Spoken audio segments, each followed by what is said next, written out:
Bonjour tout le monde, merci d'être là ce matin. Peut-être votre premier panel, en tout cas de la journée, mais peut-être même du festival. Donc, je vous remercie beaucoup d'être là. On va parler ce matin de philanthropie et beaucoup de micro-philanthropie. Et ça va être intéressant parce que quand on parle d'un festival citoyen, la micro-philanthropie, ça va sans doute vous interpeller parce qu'on va expliquer ce qui est un phénomène qui est montant dans le monde des médias qui est assez intéressant. On va essayer de le comprendre. Bertin Leblanc me disait toujours, Sylvain, c'est un festival citoyen, il faut vraiment qu'il y ait de la place pour les questions, tu sais. Alors oui, on a de la place pour les questions à la fin, je vous jure, mais en plus, je vais faire plus que ça. Je vais commencer par répondre à une question que vous n'avez pas encore posée.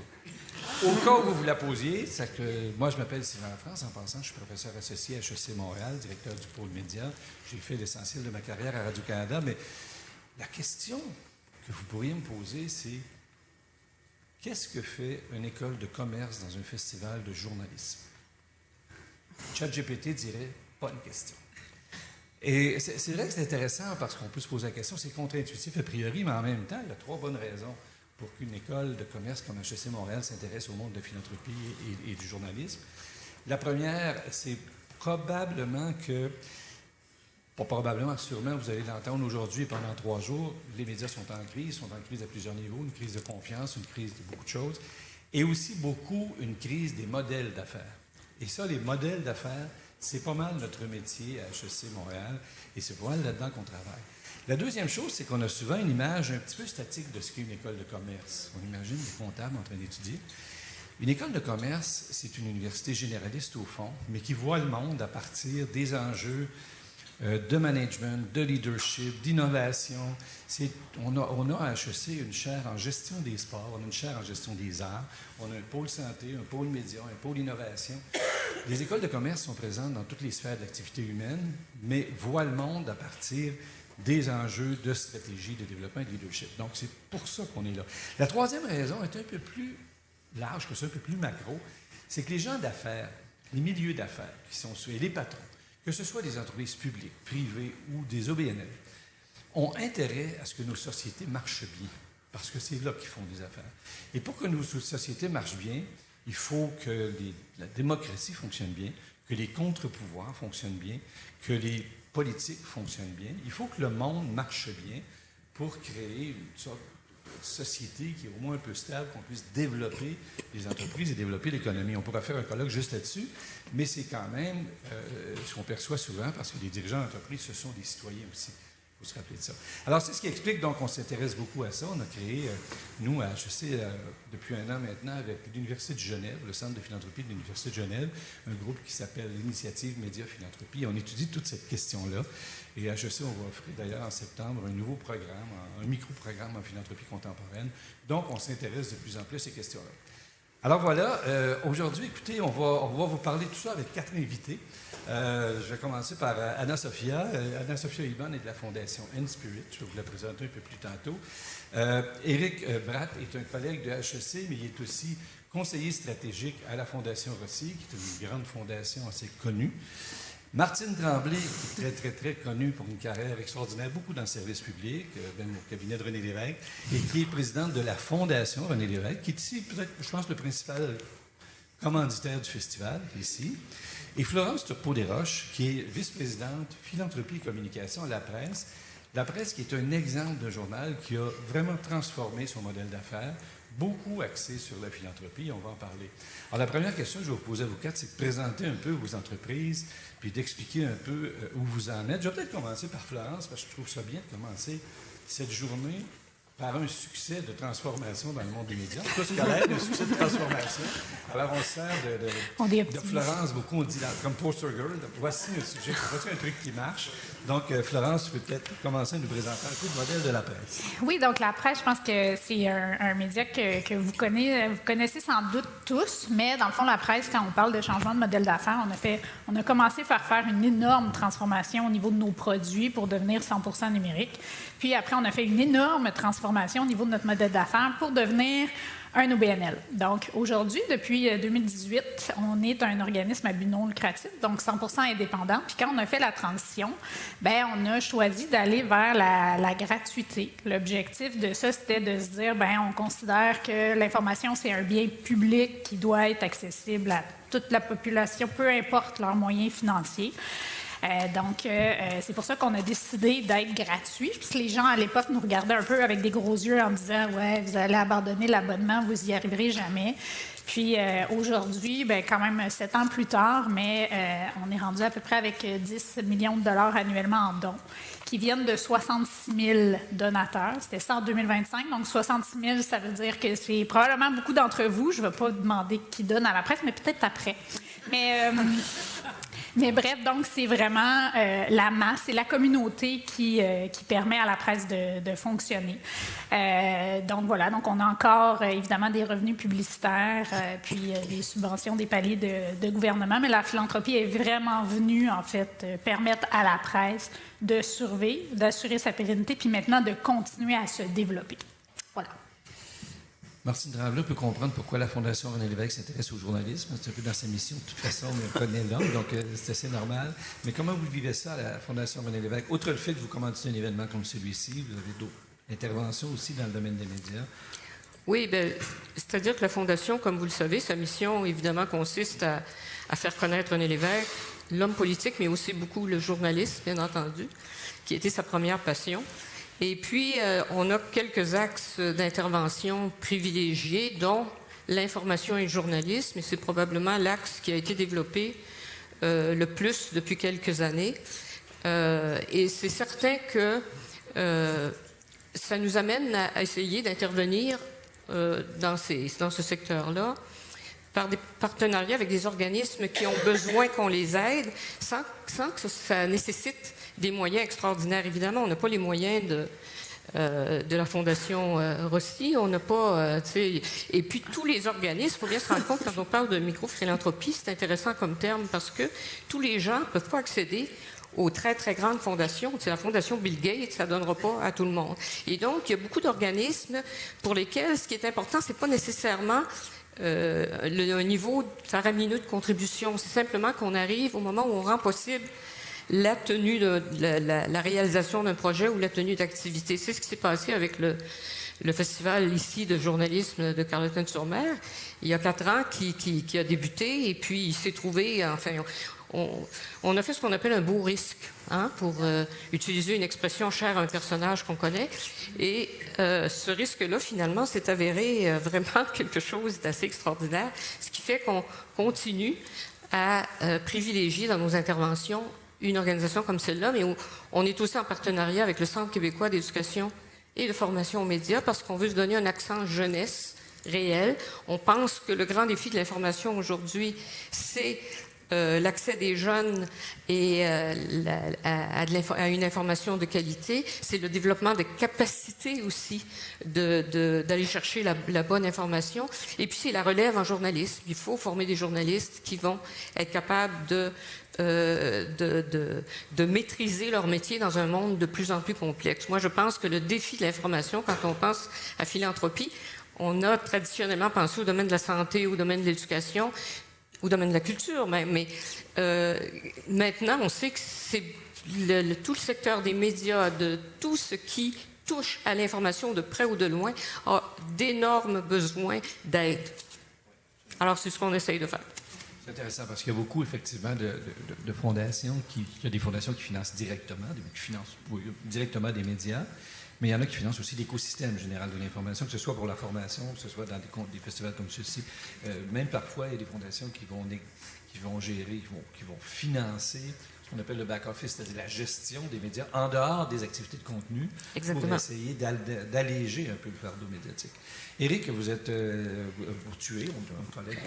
On peut se tutoyer. Collègue de HEC Montréal, mais effectivement conseiller stratégique à la Fondation Rossi. Je veux dire que tu nous parles un peu de la Fondation Rossi. En 2 minutes, d'abord, merci beaucoup Sylvain et merci beaucoup au festival de nous accueillir et de m'accueillir. C'est un exercice que je fais assez rarement en fait, de parler comme ça de la philanthropie de manière générale. La Fondation Rossi, en fait, est une grande fondation privée qui a été créée par une famille qui a créé Dollarama. Et donc, je ne sais pas dans la salle si vous voulez lever la main, ceux qui ont déjà été dans un Dollarama. J'adore. parce que effectivement tout le monde est allé dans un Dollarama. Donc quand je dis ça situe directement. C'est un beau succès d'affaires, Dollarama, et la famille a souhaité partager ce succès économique avec le reste, avec la population et la société en général, et a donc créé il y a une vingtaine d'années une fondation privée qui a une mission extrêmement large, qui est de soutenir le Canada et les Canadiens, les citoyens, pour leur prospérité et le bonheur futur. Donc on a une mission qui n'est pas du tout ciblée, qui est extrêmement large. C'est une fondation caritative donc, qui fait des dons. Donc on parle d'investissement, mais la réalité, c'est que nous, on fait des dons. Puis une fois que les dons sont faits, ils sont la propriété des organismes qui reçoivent ces dons. Il y a toute une série de champs d'activité. Je vais en parcourir quelques-uns par ordre historique, mais pas par ordre d'importance. Ça a commencé par la santé mentale des étudiants, et il y a des centres de mental health centers, notamment dans les universités, qui ont été créés pour accompagner les étudiants. Dès le départ, donc il y a une quinzaine d'années, sur la santé mentale des étudiants, assez précurseur. Le deuxième programme dont j'ai pris la direction, que j'ai donné à quelqu'un d'autre récemment, donc je suis plus à l'aise pour m'adresser à vous, c'est démocratie en santé, Healthy Democracy. Donc comment soutenir le système démocratique quand on voit ce qui se passe ailleurs dans le monde. Et le Canada se situe pas mal, mais est quand même assez menacé dans son système démocratique par toutes sortes d'émergences. Je ne vais pas revenir là-dessus, on pourra en parler plus tard. Troisième sujet, c'est l'environnement. On a une discussion avec la prochaine génération des membres de la famille, puis ils ont dit l'environnement c'est important, l'environnement c'est important. Et donc on intervient dans le secteur de l'environnement. Et puis, quatrième domaine d'intervention, c'est tous les organismes communautaires, sécurité, logement, sécurité alimentaire, éducation. Et puis après, hôpitaux, musées. Donc ça couvre assez large. C'est basé au Québec, à Montréal, et on a un prisme Québec qui est très fort. Donc on fait des dons plus largement qu'au Québec, mais on a un prisme Québec qui est très fort. Voilà, c'est à peu près tout. C'est intéressant parce que nos trois fondations ont des personnalités très différentes et agissent de manière très différente. Anna-Sophie représente la Fondation Inspirit, qui est plus connue actuellement au Canada anglais, mais quand même, vous êtes très présent au Québec maintenant. Et je pense qu'on pourrait vous définir en disant que la diversité et l'inclusion fait partie un peu de votre ADN. C'est un peu ce que vous cherchez. Donc, on va beaucoup dans des médias plus spécialisés, plus nichés, médias autochtones, médias locaux aussi. Donc, parle-nous un peu d'Inspirit. Merci pour l'invitation et merci à vous d'être ici aujourd'hui. Il y avait beaucoup de panels en même temps, donc c'est vraiment super de vous voir dans la salle. Moi, c'est Anna-Sophie Aibon, je suis gestionnaire de programme senior chez Inspirit. Donc, j'explique un peu Inspirit parce que c'est moins connu, comme Sylvain l'a dit, dans le Canada francophone. Inspirit est une fondation publique qui n'est pas rattachée au gouvernement, mais publique dans le monde philanthropique, ça veut dire qu'il ne vient pas d'une famille. On a un conseil d'administration avec des membres élus qui viennent de plusieurs domaines. Et la mission d'Inspirit est axée sur faire avancer un Canada pluraliste et plus inclusif, où tout le monde peut s'épanouir autant sur le plan social, économique, culturel. Et pour nous, notre mission est axée sur deux domaines. C'est le domaine de l'art et le domaine du journalisme et des médias. Donc on est une des seules fondations au pays qui a vraiment le journalisme dans sa mission. Et pour nous, cela est vraiment axé ou ancré dans une perspective de changement de récit. Donc, comment est-ce qu'on donne du pouvoir aux voix qui sont sous-entendues dans notre contexte médiatique, aux voix qui ont moins de pouvoir dans la société?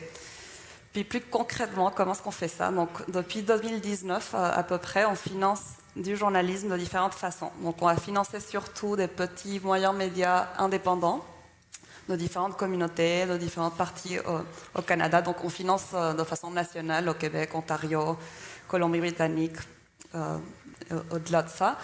On a aussi financé des programmes d'éducation en journalisme, surtout avec des journalistes autochtones, et aussi des projets qui soutiennent l'infrastructure du domaine journalistique. Donc comment est-ce qu'on fait en sorte que le secteur journalistique soit plus solide, plus résilient, et on va soutenir des organismes qui ont comme mission de réfléchir à ces enjeux.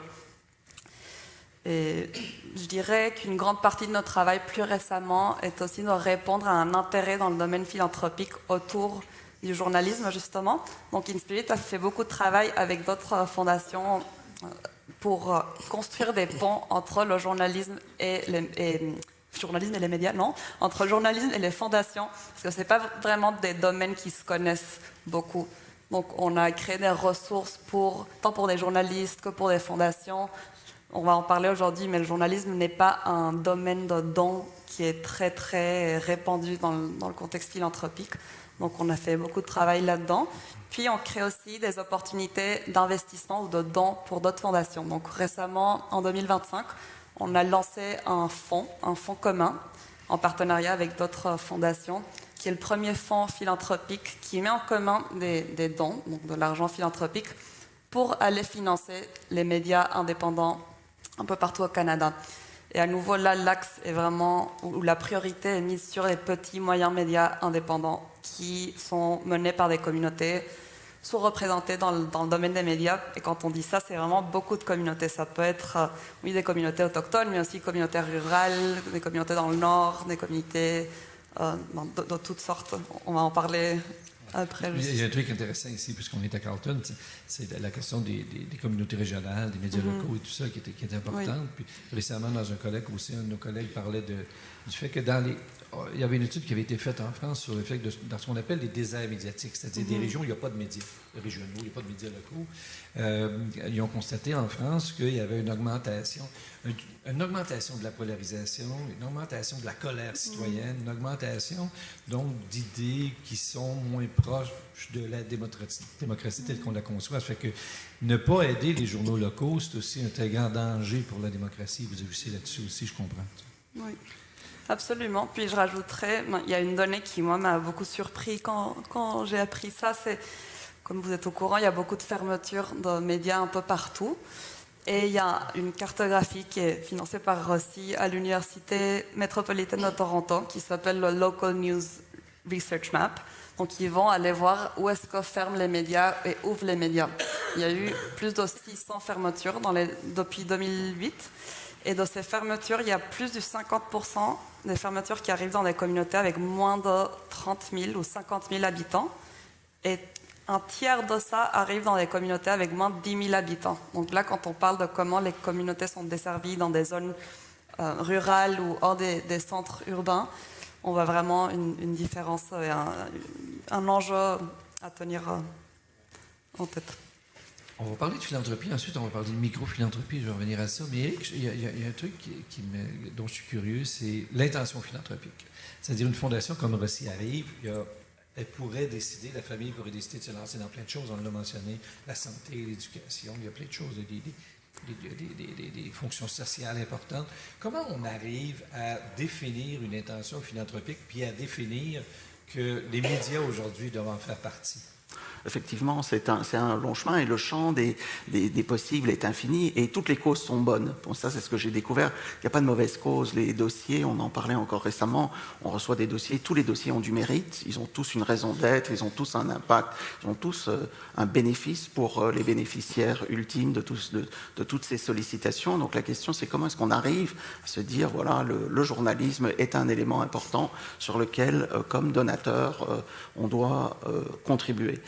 Et donc, on a choisi, puis c'est notre conseil, le soutien au système démocratique comme étant l'un des fondements importants pour l'avenir des Canadiens, de tous les Canadiens. Puis là-dessus, on fait une revue et on est arrivé à la conclusion qu'il y avait 3 domaines d'intervention qui étaient particulièrement importants. Et donc, c'est notre intention.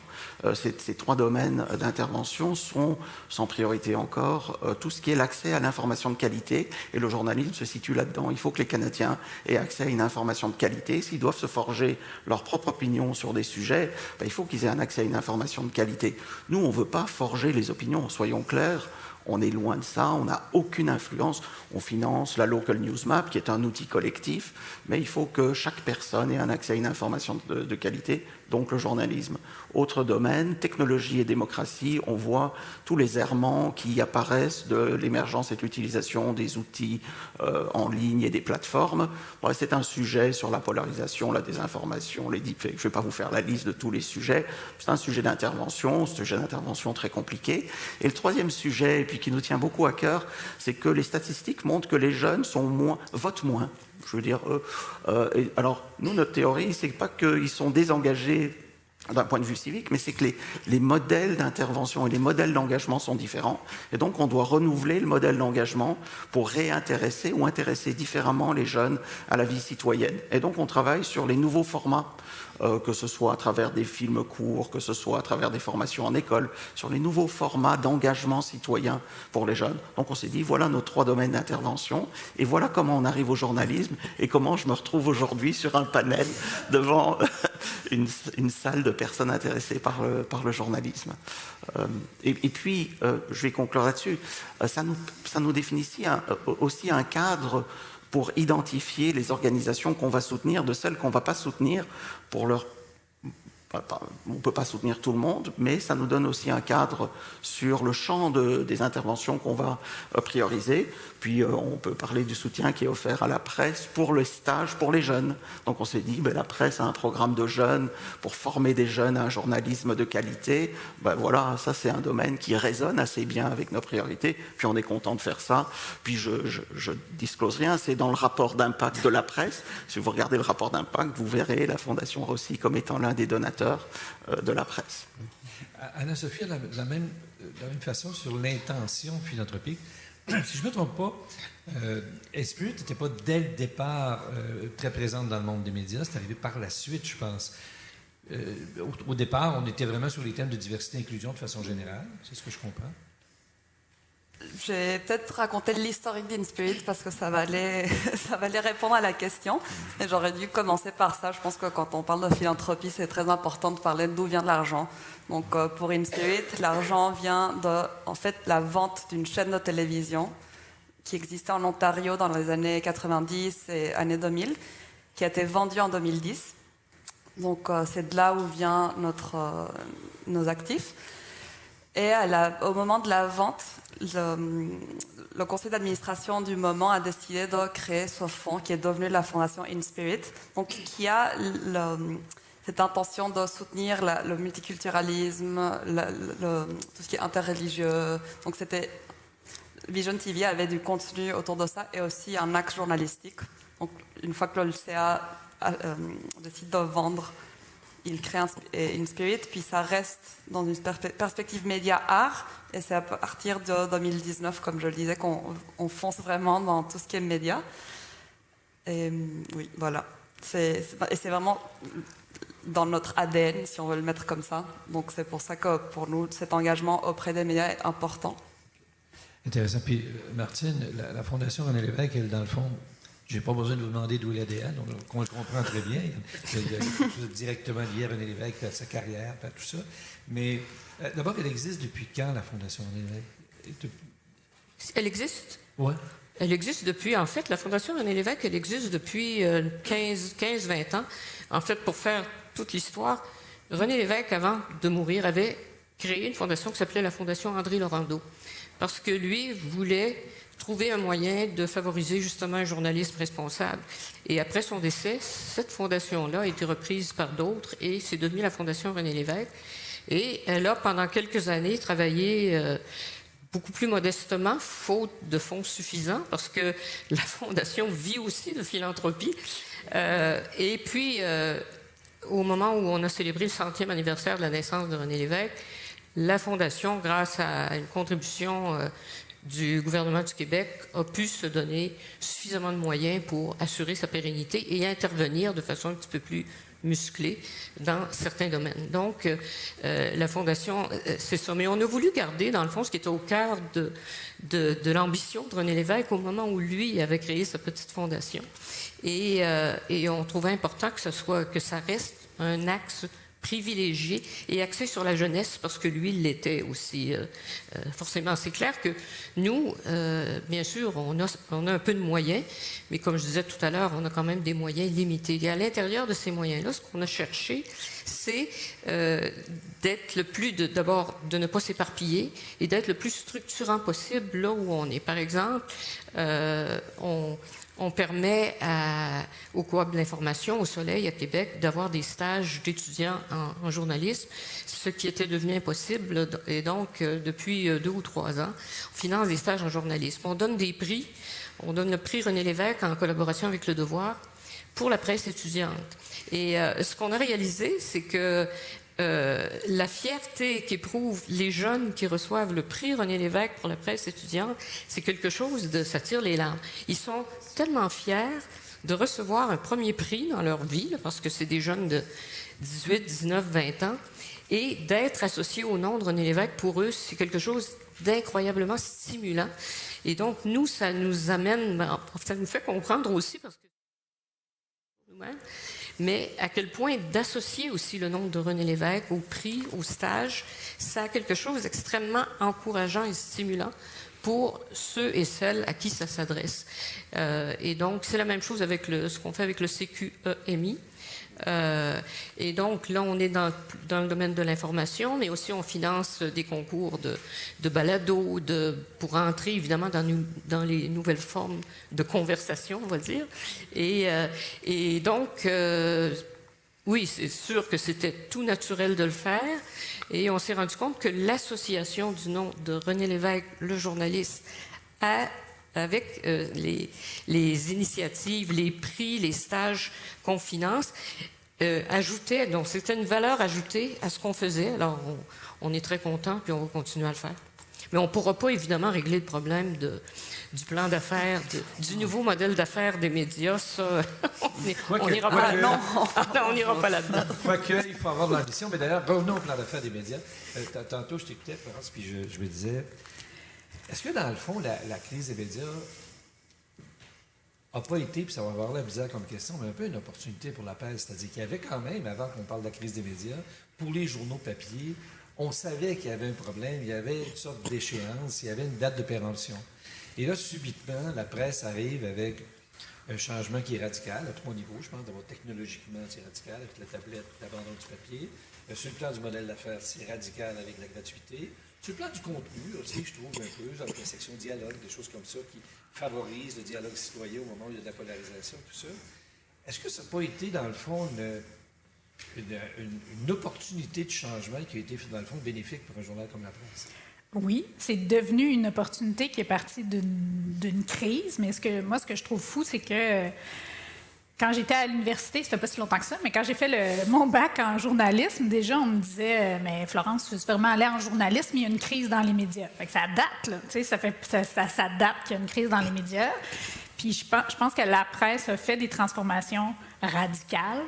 Ça a été 10 ans de tsunami à l'interne où on s'est complètement transformé, où on a revu le modèle d'affaires, où on a eu peur aussi, parce que la vérité, c'est que ça faisait peur, tous ces changements-là. Puis c'est devenu une opportunité. Donc oui, on a pris un risque. Puis ce qu'on se rend compte aujourd'hui, maintenant, ça fait 7 ans qu'on est passé à un autre modèle d'affaires, ça fait 7 ans que la philanthropie fait partie de ce qu'on fait. Puis ce qui est génial là, c'est qu'on voit à quel point les bénéfices d'être allé vers de la philanthropie sont multiples. Dans le sens où c'est pas juste que maintenant on a diversifié nos revenus, donc c'est pas juste que la philanthropie vient nous apporter des sous, mais ce qu'on se rend compte, c'est à quel point la relation qu'on réussit à créer avec les gens qui nous donnent est exceptionnelle. Puis, quand on parle de crise des médias, oui, il y a la crise du modèle d'affaires, il y a autre chose qui s'en vient, que je ne sais pas si on peut appeler ça une crise, mais qui est une grande transformation dans les habitudes de consommation d'informations des plus jeunes générations, mais pas que les jeunes à l'université. Là. Plus jeunes, je parle de 35 ans, 18-35. Et il va falloir que les médias trouvent une façon de se rapprocher de leurs lecteurs. Puis ce qu'on a développé avec la philanthropie, c'est pas une relation transactionnelle. Donc, c'est pas « je m'abonne, je suis un consommateur, tu me donnes un produit ».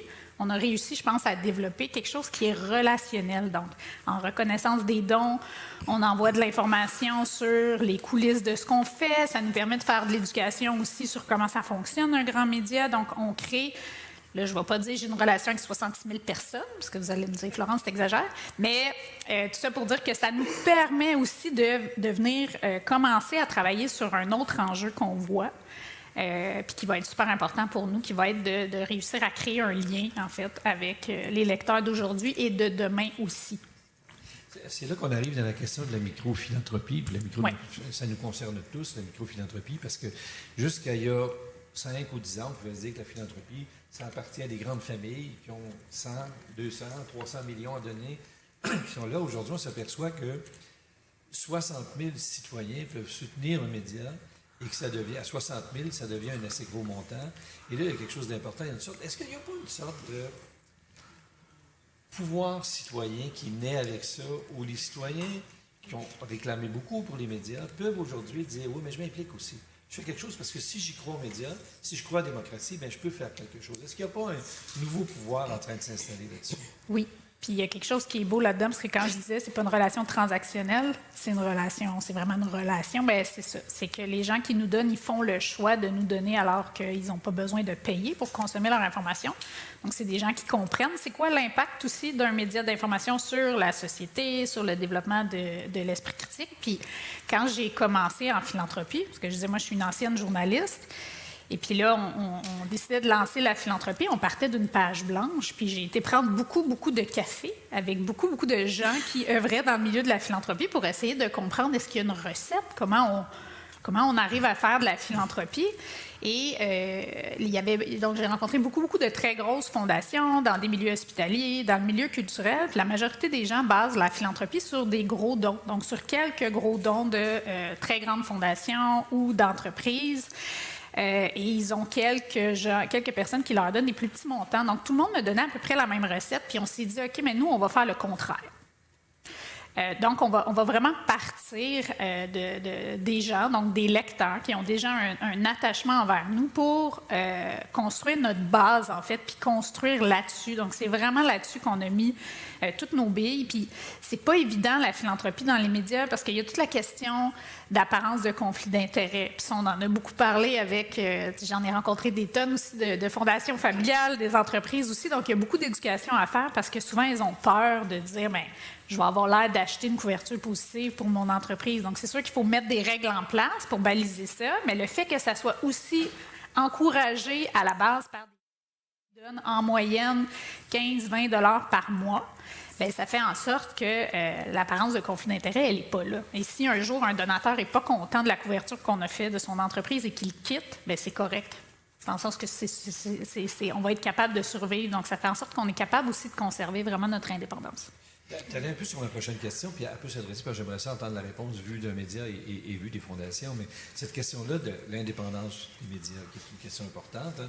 On a toujours la sainte peur que ou bien les commanditaires puissent contrôler l'orientation du contenu, ou bien les gouvernements puissent contrôler l'orientation du contenu, ou bien, bon voilà.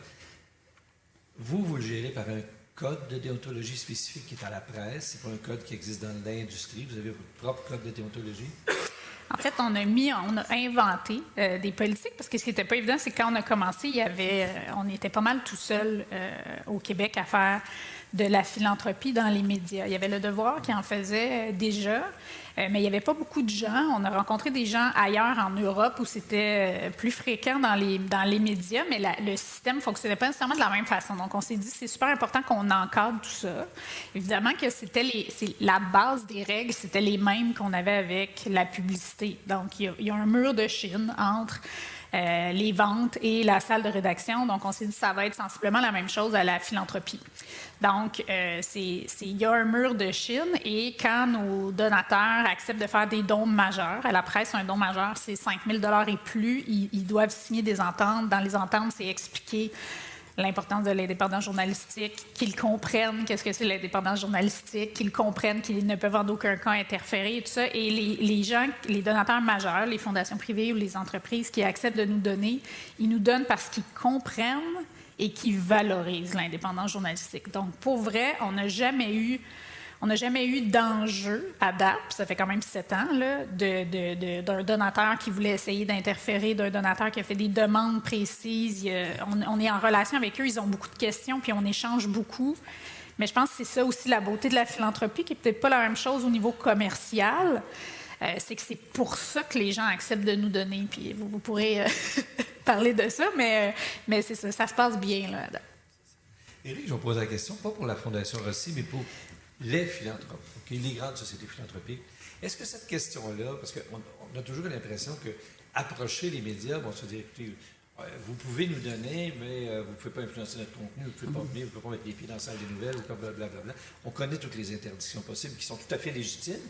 Est-ce que pour les philanthropes, ça pose problème dans la grande majorité des cas, ou c'est plutôt quelque chose qui est admis dans le milieu de la philanthropie? Alors, moi, je m'exprime en mon nom propre, je ne vais pas m'exprimer au nom du secteur, donc je vais juste faire cette petite remarque. Nous, c'est une question, nous, nos critères, en fait, pour donner, puis c'est pour ça que j'ai commencé en disant que c'était des dons, pas des investissements, donc nous, on n'investit pas dans les médias, on donne aux médias, ça donne déjà une notion de relation de distance, on veut des médias non partisans, parce qu'on est là pour tous les Canadiens, on veut des médias plutôt mainstream, parce qu'on veut de la scalability, on veut que ça touche beaucoup de gens, donc nous on est plutôt là pour soutenir des grandes organisations plutôt que les petites organisations. C'est purement dans une logique d'impact, c'est pas parce qu'on a une préférence pour certains ou pour d'autres. Et la troisième chose, puis on l'a rajouté récemment, on souhaite que les médias qu'on soutienne aient des codes d'éthique, parce on trouve que c'est important qu'ils opèrent suivant leurs propres règles, qui sont leurs propres codes d'éthique. Après, on n'intervient jamais. Moi, je n'ai jamais eu de relation. Je n'ai jamais appelé Florence sur rien. C'est elle qui m'appelle pour renouveler les dons. C'est dans ce sens-là que la relation se fait. Donc, on n'a aucun intérêt ni aucune motivation à intervenir sur quoi que ce soit du fonctionnement, non seulement des médias, mais d'aucune organisation qu'on soutient. Je ne suis pas un expert du journalisme des médias, ils savent beaucoup mieux comment ça fonctionne et ce qu'il faut faire que moi, donc j'ai aucun conseil à donner aux organisations qu'on soutient. Puis d'ailleurs, quand ils me le demandent, je ne leur donne pas parce que j'ai peur qu'ils m'écoutent. Donc, parce qu'on ne sait jamais, je peux aussi me tromper. Et donc, si on me demande... Donc voilà, donc ça donne une notion de la relation de distance qu'on veut garder avec les organismes qui sont soutenus. Voilà, dans l'ensemble. Anna-Sophia, de Inspirit, vous avez créé un guide de l'investissement philanthropique. D'ailleurs, je vous invite à le voir, il est intéressant pour les sociétés notamment qui veulent aller s'investir elles-mêmes dans le monde journalistique. Il y a un guide qui existe. D'abord, comment ça a été reçu? Et vous, comment vous voyez ça? Est-ce que dans les médias, parce que c'est des médias plus petits, règle générale, vous avez aussi une espèce de code de déontologie, une assurance que vous ne pourrez pas intervenir sur des points? Oui, je dirais que, comme Eric l'a dit pour Rossi, Inspirit n'intervient pas du tout dans tout ce qui est le côté journalistique. Donc, on a dans les contrats vraiment écrits, Inspirit ne va pas aller relire des articles avant la publication, on ne donne pas notre avis. Et aussi, il faut que... La seule chose qu'on demande, c'est que les médias publient que Inspirit est un de leurs bailleurs de fonds. Et ça, c'est un enjeu de transparence. Donc, par exemple, vous à la presse, Inspirit ne vous finance pas, mais vous avez tous vos bailleurs de fonds sur votre site. Nous, on demande à nos partenaires de faire pareil parce que c'est une bonne pratique dans le financement des médias et c'est de la transparence envers le public. Et nous aussi, on s'engage à publier nos récipiendaires sur notre site web. Donc, on fait ça des deux côtés. Puis, pour ce qui est des guides, oui, on a créé des guides, je pourrais vous en donner après, mais en fait, c'est... Comme je le racontais dans mon intro, il y a un guide pour les fondations qui se demande comment est-ce qu'on finance les médias. Parce que ce n'est pas toutes les fondations qui financent le journalisme, mais c'est quand même un domaine très nouveau au Canada. Et de l'autre côté, les journalistes qui se disent c'est quoi la philanthropie? Beaucoup de gens ne savent pas vraiment comment ça marche, les grands bailleurs de fonds, les petits philanthropes, c'est quoi les différences? Et c'est des guides qui ont été créés ou qu'on a créé parce qu'on recevait plusieurs questions en étant une des seules fondations qui finançait le journalisme. Et on s'est dit, ça serait bien de démocratiser cette information dans une perspective d'accroître le soutien au journalisme. Pour ce qui est de la réception, ça a été quand même très bien reçu et on a eu de la participation de nos différents partenaires et alliés dans le secteur. Je sais, Florence, par exemple, a une citation dans un des guides qui parle un peu de l'expérience de la presse. Et on n'a pas publié ça tout seul, on l'a fait avec l'Association canadienne des journalistes, avec Fondation Philanthropique Canada et avec April Lindgren de la cartographie à l'Université métropolitaine de Toronto.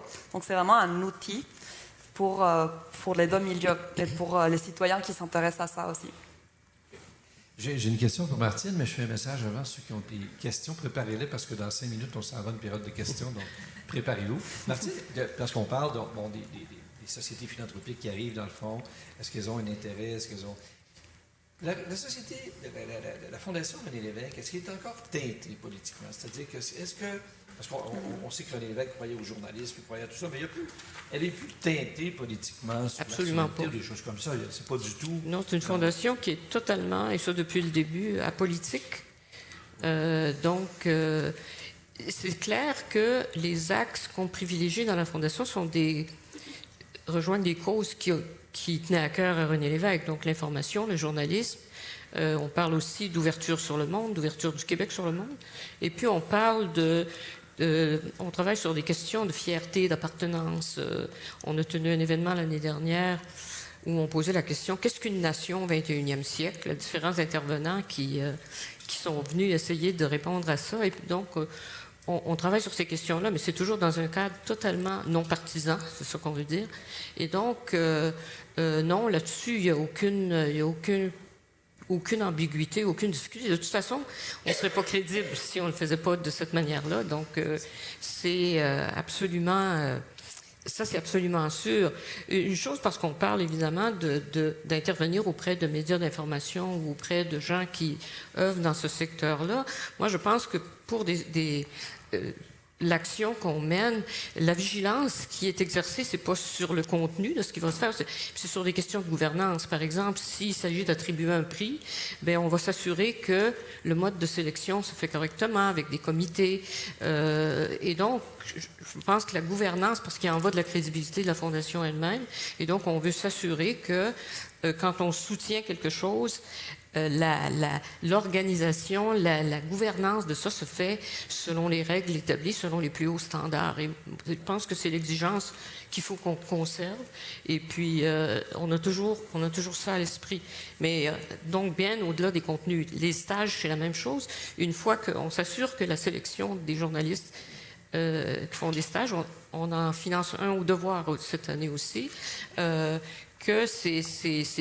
les processus sont corrects et bien administrés.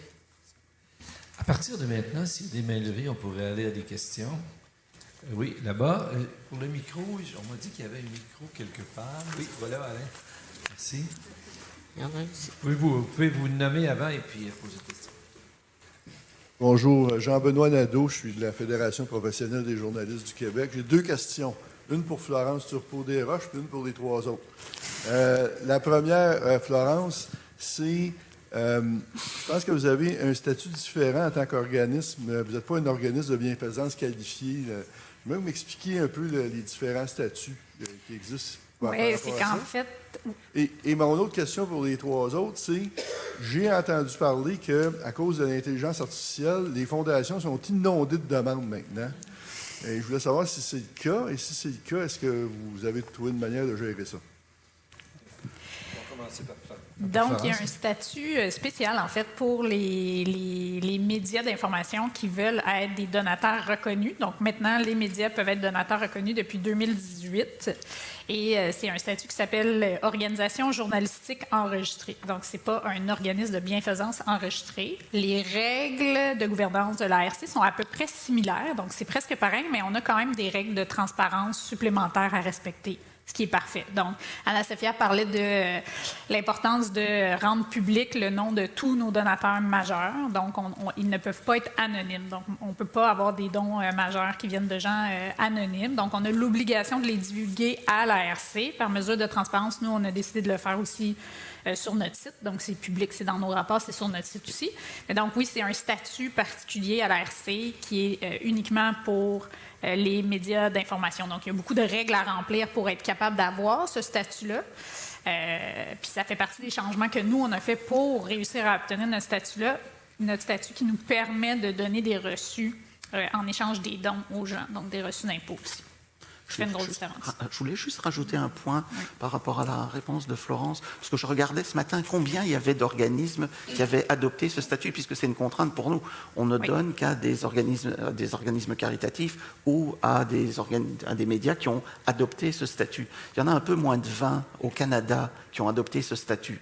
Donc c'est vraiment, et je le dis pour les médias, c'est une contrainte de leur côté. Pour être éligible à nos dons, il faut soit un statut caritatif, soit le statut qui a été adopté par la presse, comme d'autres, mais comme assez peu d'autres. Donc ça limite aussi nos domaines d'intervention parce que le nombre d'organisations susceptibles de recevoir des dons qualifiés de notre part est en fait assez restreint. Et sur la deuxième question de Jean-Benoît? Sur la deuxième question, écoutez, on reçoit de plus en plus de demandes, mais je ne lis pas ça nécessairement à l'intelligence artificielle. C'est parce que c'est à cause de la crise des médias, dans le fond. Oui, c'est une demande, puis c'est une demande. Et puis les gens qui nous connaissent, je faisais le point, quand les gens changent d'organisation, puis une fois qu'on a donné un organisme, la personne part ailleurs et dit « Ah, mais je me souviens ». Et donc la Fondation Rossi existe depuis une vingtaine d'années, et donc il y a une forme de croissance systématique du nombre de demandeurs, mais on n'a pas vu une espèce de bulle.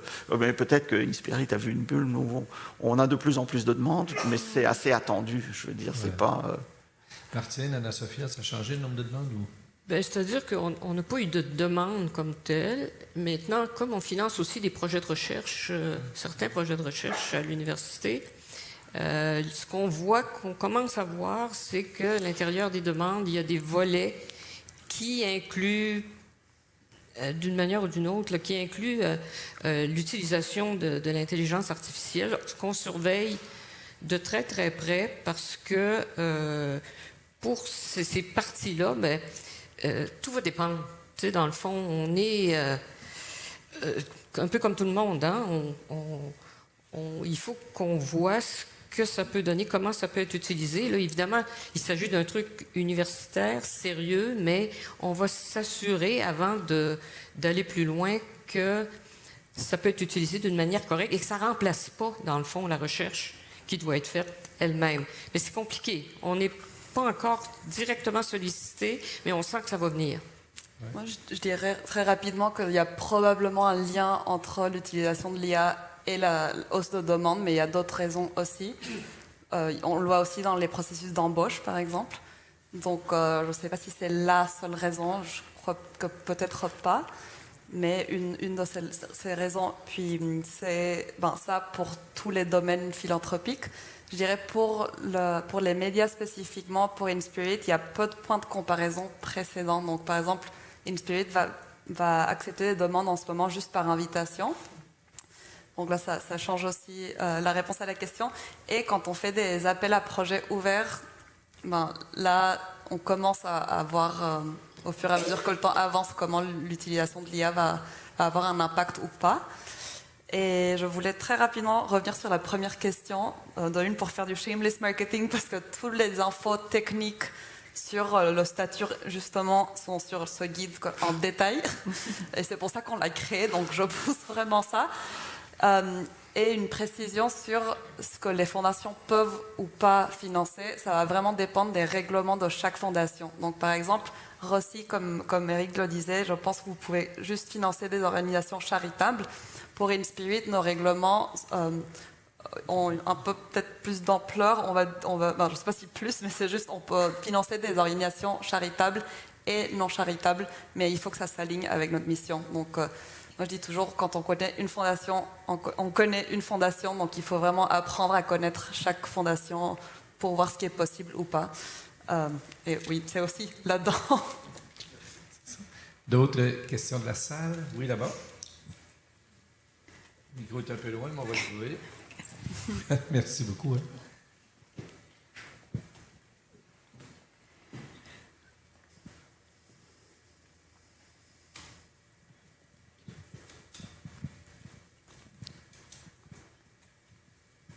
Bonjour, moi c'est Juliette Cyr, je viens de Nourishman et j'ai une question pour M. Eric et une question pour Mme Martin. Moi c'est de Nourishman et des magasins sont fermés comme le Yellow et tout ça. Je veux savoir s'il y aura d'autres magasins qui vont se terminer.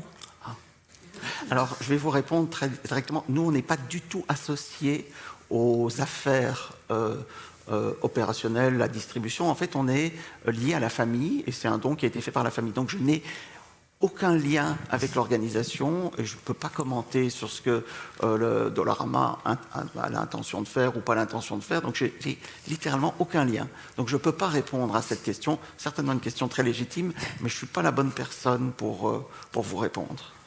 Puis la dernière question, Madame Martin, c'est pas bizarre, là, mais j'aimerais savoir, est-ce que vous avez beaucoup payé à faire ce métier-là? Est-ce que j'ai pu? ce que vous êtes payé. Est-ce que tu reçois un salaire? Avez-vous un salaire? Pour faire quel métier? Ce que je fais là? Oui. Non, ça ne me donne rien. Ça me donne beaucoup de satisfaction personnelle. Mais c'est du bénévolat. Tous les membres de la Fondation sont des gens bénévoles.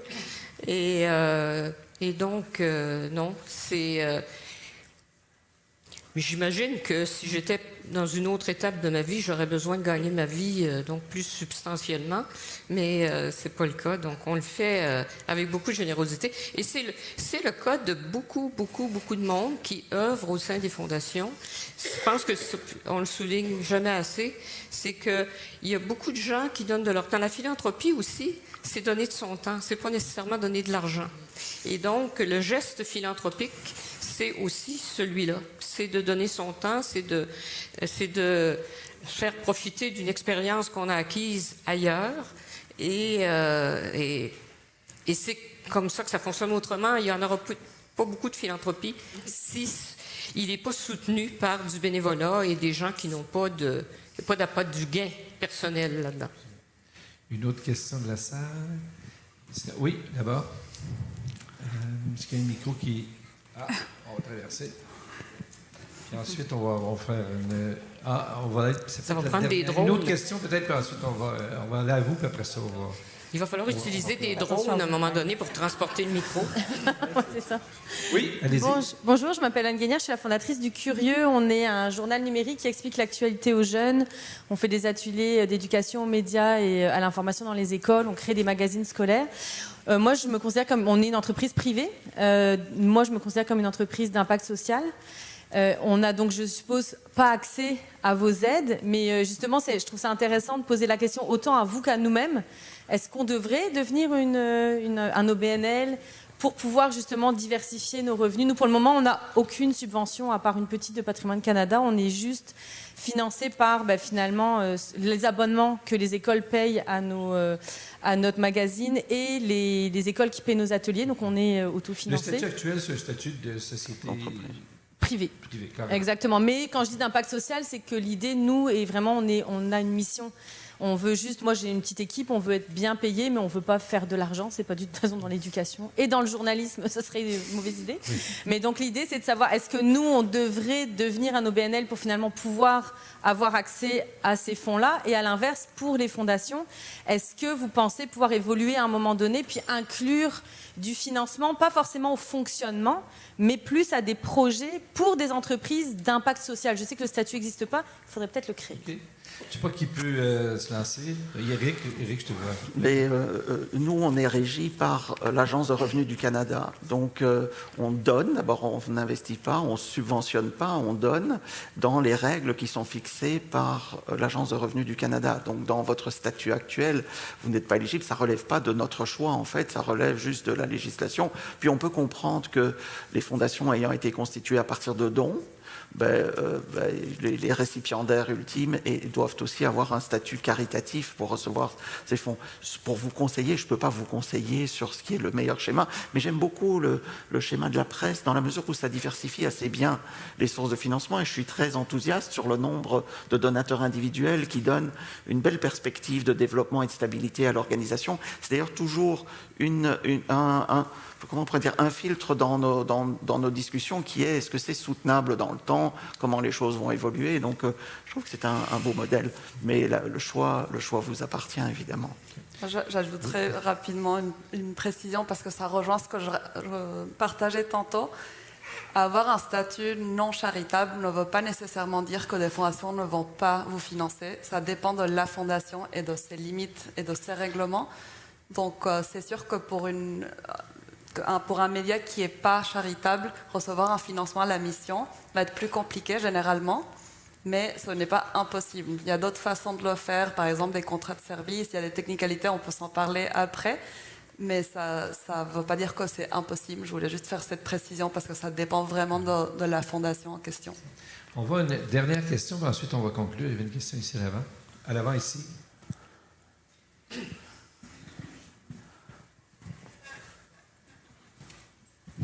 Bonjour, François Astir, directeur général de Réseau Presse. Donc, on est une organisation qui représente des journaux francophones à l'extérieur du Québec. Plus un commentaire qu'une question, là, vraiment un commentaire ouvert. Je vous écoute parler, puis moi, j'ai plein d'idées qui foisonnent dans ma tête parce que, évidemment, nos journaux qui sont en situation minoritaire, souvent, ont accès à moins de programmes, moins de subventions que ce qui peut se retrouver au Québec, notamment là, pour la francophonie.